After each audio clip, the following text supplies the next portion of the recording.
Two questions come to mind when we think about gender as a category of analysis in relation to cultural heritage.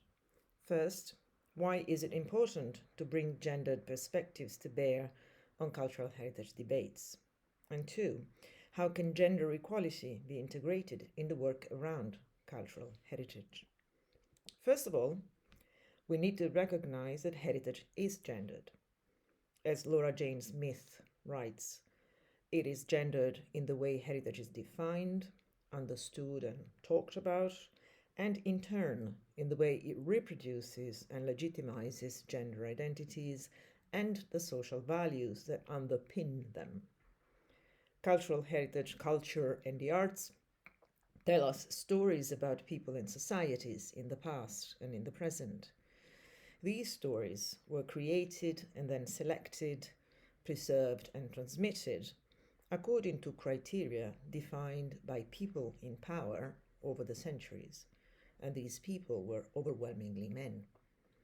Culture plays a vital role in shaping attitudes and gender identities, in perpetuating stereotypes, or alternatively, in contesting discriminatory beliefs. Walk into any museum or art gallery, or consider the heritage sites of outstanding universal value included in the UNESCO World Heritage List. Chances are that women's achievements and stories are peripheral at best, or entirely absent. A masculine perspective informed by class-specific values and perceptions has tended to dominate the way in which heritage has been preserved, valued, and interpreted. This bias has contributed to validating an elite view of male history, the history of great men and their deeds, perpetuated through the artful selections of sites, monuments, artifacts, and places that come to count as heritage to the extent that they confirm that view of history.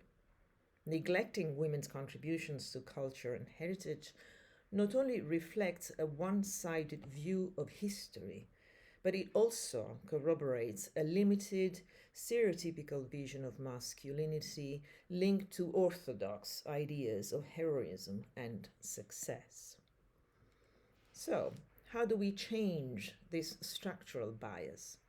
Several strategies have been discussed by scholars and practitioners. We must go on debunking the myth of the gender neutrality of heritage, a myth embedded in authorized heritage discourse.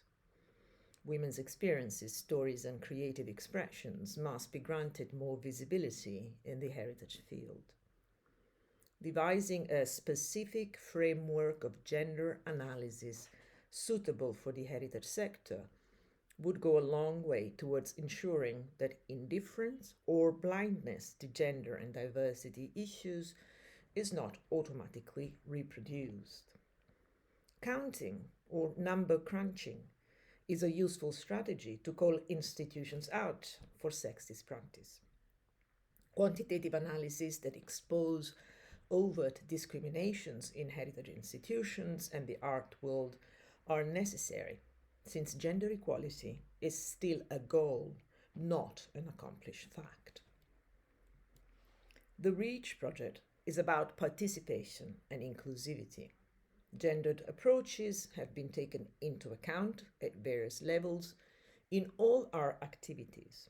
For example, our interactions with local stakeholders have highlighted the role women play in different communities of heritage. Our collection of best practices has given visibility to activities run by women, projects showing a high degree of gender awareness, and museums' initiatives aimed at engaging, for example, migrant women. We have also designed internal tools for project partners to help them avoid gender blindness in the organization of pilot activities. Finally, our reflections on the concepts central to REACH, participation and resilience have been attentive to gender issues.